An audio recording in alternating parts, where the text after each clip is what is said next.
Bonjour à toutes et à tous et bienvenue pour cette vidéo de test du Doogee X5 Max Pro, un smartphone avec un nom à rallonge, un écran de 5 pouces et des caractéristiques, vous allez le voir, plutôt intéressantes dans un appareil à un prix très contenu. Alors on attaque tout de suite par la partie extérieure de notre téléphone.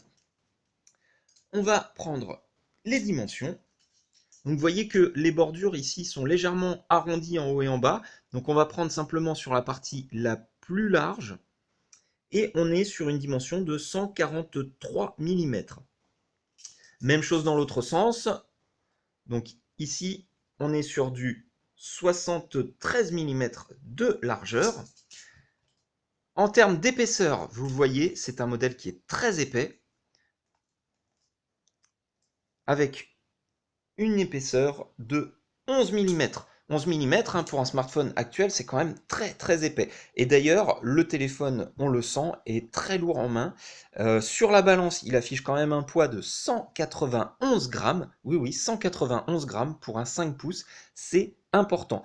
Et ça se justifie, puisque à l'intérieur, vous allez retrouver une batterie de 4000 mAh. Alors, sur les côtés, on a une bordure entièrement métallique, ce qui explique également le poids de ce téléphone, puisqu'on a une bordure métallique qui est très épaisse, qui est, je ne sais pas si vous le voyez, mais qui est en surépaisseur par rapport au reste du cadre du téléphone. Donc vraiment, une bordure métallique imposante et qui va rentrer dans le poids de ce téléphone. Sur la partie droite, on aura donc le bouton volume plus moins, le bouton power on off. Sur la partie gauche, absolument rien. Sur le dessus, eh bien, la connectique micro USB et le jack 3.5. Au-dessous, deux grilles de haut-parleurs, vraisemblablement une qui fait haut-parleur, l'autre pour le microphone. Quoique, puisque ici, on retrouve un petit emplacement microphone. Vous voyez, il y a un petit trou sur le dessous. Sur la face avant, eh bien, trois boutons physiques qui ne sont pas rétroéclairés, malgré ce que la vidéo laisse croire. C'est simplement qu'ils sont argentés, mais ils ne sont pas rétroéclairés. Pareil, sur la vidéo ici, vous voyez une espèce de lumière. En fait, ça n'est pas du tout une lettre de notification, c'est simplement un capteur. Vous voyez, si je pose mon doigt dessus, ici, vous voyez, on a un capteur de luminosité et de proximité. Donc voilà, il réagit dès qu'on pose le doigt au-dessus. En spectre visible, on ne le voit pas, mais lorsqu'on filme avec la caméra, eh bien, là, on peut voir cette lumière. Ici, donc, la caméra frontale. Sur la partie arrière, eh bien, un lecteur d'empreintes digitales, c'est plutôt une bonne chose. Le LED flash qui va avec la caméra arrière. Et ici, donc, les spécifications du modèle. C'est tout pour la présentation extérieure de notre téléphone. On va pouvoir ouvrir la coque arrière. Une coque arrière, je ne vous l'ai pas précisé, mais qui est en plastique, plastique dur. Ici, donc, une petite encoche pour pouvoir ouvrir notre téléphone. Voilà. Une fois qu'on enlève le cache, eh bien, on voit directement qu'il n'y a pas de NFC. Donc voilà, on le vérifiera dans les paramètres tout à l'heure. Ici, sur le bas, on voit très nettement, si je vous fais la mise au point ici, donc on nous annonce un son 3D, donc avec deux grilles de haut-parleurs. Donc c'est bien un téléphone qui doit avoir deux haut-parleurs pour nous délivrer un son 3D. Voilà. Ici, on le voit très bien, 3D Stereo Sound. Ça, c'est plutôt un bon point. C'est assez rare sur des appareils chinois d'entrée de gamme, donc c'est plutôt bien. La batterie, grosse batterie de 4000 mAh, encore un bon point pour ce téléphone qui devrait avoir une autonomie très importante, d'autant plus qu'il n'a qu'un écran de 5 pouces. Ici, on va retrouver deux emplacements SIM, donc une SIM et une micro SIM, ainsi qu'un emplacement micro SD. Voilà, donc c'est bien un téléphone qui est double SIM et micro SD. La batterie est amovible, mais on ne l'enlèvera pas, tout simplement parce que le téléphone est allumé et que ça évite de devoir le redémarrer. On va reclipser le cache arrière et poursuivre donc le test. On allume notre écran, qu'on déverrouille. Alors, on le déverrouille automatiquement sur le GPS. Le GPS qui, je l'ai mis en fonction tout à l'heure, il a démarré et puis depuis, eh bien, il a beaucoup de mal à trouver des satellites. Alors, est-ce que c'est parce que c'est le premier fixe, qu'il a besoin de temps pour trouver les satellites. En tout cas, depuis tout à l'heure, il me trouve 2 satellites, et puis rien d'autre. Donc, on va le laisser travailler hein, durant le test, on y reviendra tout à l'heure, mais a priori, le GPS ne sera pas forcément un point fort de ce téléphone. Attention, on est en condition intérieure, donc il est évident qu'en extérieur, il devrait mieux capter les satellites. Mais là, je vous avoue que je suis un petit peu déçu parce que ce téléphone, vous voyez, ne capte pas, n'a pas de fixe en intérieur. C'est un petit peu dommage. Bon, on y reviendra tout à l'heure, on verra s'il a réussi à se caler d'ici là. Parfois, le premier fixe peut être un peu long, donc on peut essayer de lui trouver des excuses. Sur la version Android, on est sur une version Android 6.0. Voilà, donc avec tout simplement l'interface Google hein, qu'on retrouve, qui est très classique, avec ici le menu qui permet d'accéder à toutes les applications. Donc vous voyez, les applications, elles sont plus sur des pages différentes, elles sont les unes en dessous des autres. Moi, je trouve ça plutôt bien. C'est plutôt pratique pour y accéder, plutôt que d'avoir à naviguer d'une page à l'autre, et puis des fois, on ne sait plus dans quel sens tourner. Là, voilà, on va de haut en bas, et on a toutes les applications dans l'ordre où elles ont été installées. On va démarrer Antutu. Antutu qui va nous donner alors le score d'abord du téléphone, 27 021 points. Un score très modeste, mais vous allez le voir, c'est normal compte tenu des caractéristiques de notre téléphone. Ici, on va aller dans les paramètres. Je vous fais une petite mise au point. Vous voyez, on est bien sur un Doogie, le X5 Max Pro, une version 6.0 d'Android en 64 bits, le processeur un MediaTek 6737 cadencé à 1,1 GHz, c'est un quad-core, le processeur graphique un Mali T720, la résolution d'écran 720 par 1280, c'est du HD, la caméra arrière 8 mégapixels, la RAM 2 Go, la ROM 16 Go, vous voyez il en reste 11 de disponibles. Le processeur, on l'a dit, un MediaTek 6737 cadencé à 1,1 GHz, un quad-core. On va aller regarder le fonctionnement en détail. Vous voyez ici, on a bien les 4 processeurs, les 4 cœurs, pardon. 3 sont en sommeil, 1 en fonction, donc c'est parfait, tout fonctionne correctement. On descend maintenant sur la partie graphique, Mali T720, avec une résolution d'écran de 720 par 1280, ce qui nous donne une densité de pixels de 320 dpi. C'est assez faible hein, comme densité de pixels. Malgré tout, voilà, ça reste des densités correctes pour avoir une image de qualité moyenne, on va dire. Hein. Ça ne sera pas un écran de très très haute qualité. Alors, on va faire le test du multipoint. Donc le principe, eh bien, on pose un maximum de doigts, on voit combien notre téléphone en détecte, et voyez, seulement 2 points détectés. C'est pas beaucoup. Ça veut dire que si vous jouez à certains jeux qui nécessitent plusieurs points de contact pour activer certaines commandes, eh bien, vous ne pourrez pas le faire avec ce modèle, puisqu'on a seulement 2 points disponibles sur l'écran. Voilà, c'est quelque chose qu'il faut prendre en compte hein, si vous désirez acheter ce modèle. Voilà, ça suffira évidemment, hein, les 2 points suffisent pour la plupart des utilisations que vous en ferez, mais voilà, ça peut atteindre ses limites pour certaines applications. Ensuite, eh bien, la caméra arrière 8 mégapixels, tout comme la caméra frontale, donc c'est assez étonnant, hein, Doogie a choisi de mettre eh bien, une caméra identique à l'arrière et à l'avant. Alors c'est bien pour les selfies, c'est moins bien pour les photos, puisque en qualité selfie 8 mégapixels c'est quand même relativement bien. Par contre, sur la caméra arrière, 8 mégapixels ça sera peut-être un peu juste pour avoir des photos de qualité. Ici donc on voit la version Android 6.0, pas de NFC, le capteur d'accélération,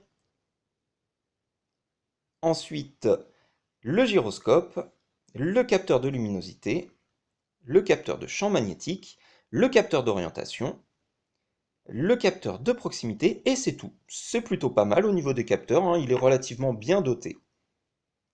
Alors on va sortir de là, on va refaire une tentative avec notre GPS. Notre GPS qui, vous voyez, est toujours à la peine, avec toujours un seul satellite en vue, et il rame, et il rame, et il rame. Donc je crois qu'on va abandonner, hein. Là c'est vraiment la première fois que j'ai ça sur un modèle. Pas de détection GPS. Alors je vous mettrai dans les commentaires si jamais j'arrive à avoir un fixe. Je vais aller en extérieur, je vais refaire un test. peut-être lui laisser plus de temps pour essayer de se caler, et puis je vous mettrai ça dans les commentaires. On va sortir de là pour aller sur la partie IMEI. Donc étoile dièse 06 dièse, ça vous permet d'accéder aux IMEI du téléphone. Donc vous voyez, 2 IMEI en 35. On ressort. On va partir sur le mode ingénieur, étoile dièse, 364, 66, 33, dièse étoile, et là, automatiquement, vous accédez au mode ingénieur. Alors, j'avais déjà ouvert, hein, évidemment, les bandes de fréquences. On va revenir en arrière.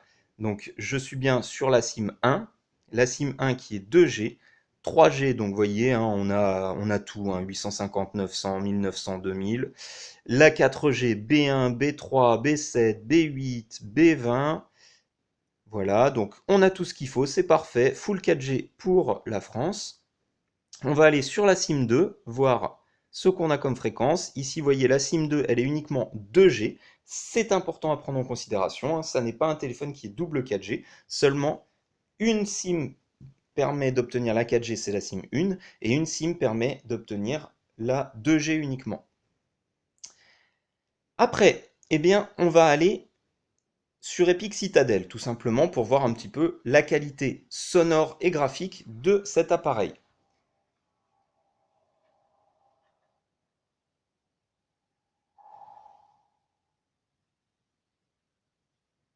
Alors évidemment, on va attendre d'avoir un petit peu plus de son. Donc là, vous voyez, si on bouge ici, on n'a pas de son qui sort.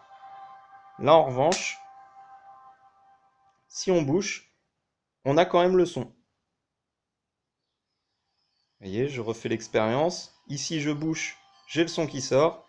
Ici, je bouge, je n'ai plus de son. Donc ça veut dire quoi? Ça veut dire que notre téléphone, il a beau être affiché pour un haut-parleur stéréo 3D. Moi, je veux bien, hein, mais vous voyez, pour moi, il n'y a pas de stéréo, hein. C'est du mono. Ça ne sort que d'un côté. Donc un seul haut-parleur qui fonctionne, à moins qu'il y ait une défaillance du deuxième haut-parleur, ce qui me paraît quand même relativement douteux. Mais a priori, on est bien sur du son mono. Voilà, contrairement à ce qui est annoncé par Doogie. Pas très sympa de nous mentir là-dessus, hein. Quand on annonce un son stéréo 3D, eh bien, on doit avoir du son stéréo 3D. En ce qui concerne la partie donc vidéo, vous voyez, on a une qualité vidéo qui est relativement bonne. Voilà, c'est bien sans plus, hein. On a rien d'extraordinaire. Les angles de vue sont bons. Vous voyez, on est bien sur de l'IPS. Vous voyez, 180 degrés, sans problème. L'affichage, il est correct, sans plus. On va sortir de là. Ensuite, eh bien, on va aller faire un tour dans les paramètres pour voir ce qu'on a de particulier sur ce modèle.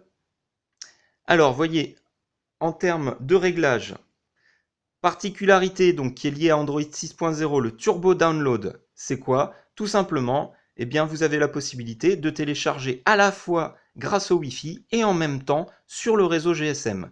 Donc ça permet d'accélérer vos téléchargements, hein. Si vous avez quelque chose d'urgent à télécharger, attention par contre, ça consommera des données si vous l'activez. Ensuite, eh bien, rien de particulier, hein, vous voyez, par rapport à un modèle classique. On n'a pas grand-chose de plus. Ici, dans le Battery Saver, vous voyez, on va pouvoir réduire tout simplement les performances de l'appareil pour économiser de la batterie.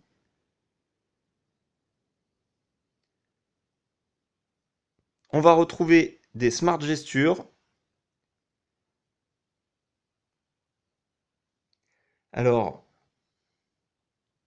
on va pouvoir tout simplement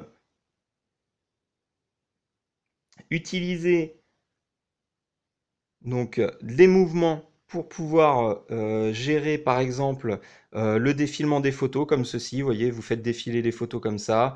On va pouvoir l'utiliser pour la musique également, pour le launcher, pour la radio FM, etc. Voilà, donc des petites fonctions qui peuvent être sympathiques, hein. que je trouve pas d'une utilité extrême, mais voilà, ça peut parfois servir dans certains cas. Le Smart Wake Up, eh bien pareil, hein, vous voyez, on a différents gestes ou différents symboles à dessiner, tout simplement pour faire démarrer certaines applications comme l'appareil photo. La fonction QR code, eh bien tout simplement, vous voyez, un scanner QR code qui est intégré au téléphone. C'est un peu gadget, hein, on pourrait avoir ça en application. Ici, ils l'ont intégré directement dans la partie settings du téléphone. Pourquoi pas? Pourquoi pas?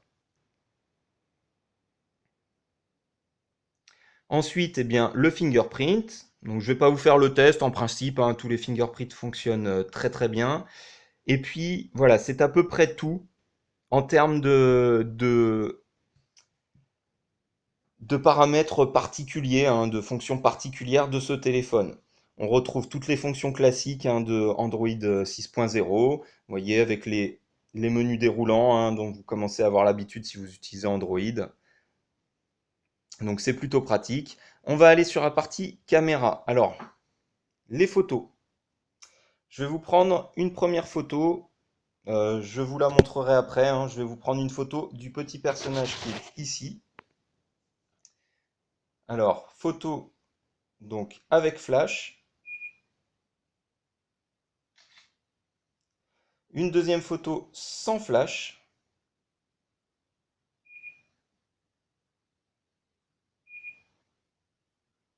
Alors je peux vous dire que sans flash, il rame pour faire la mise au point, hein. Là, j'avais pas de mise au point quasiment. Alors, voyons un peu la qualité des photos. Ici, donc, sur une photo prise sans flash.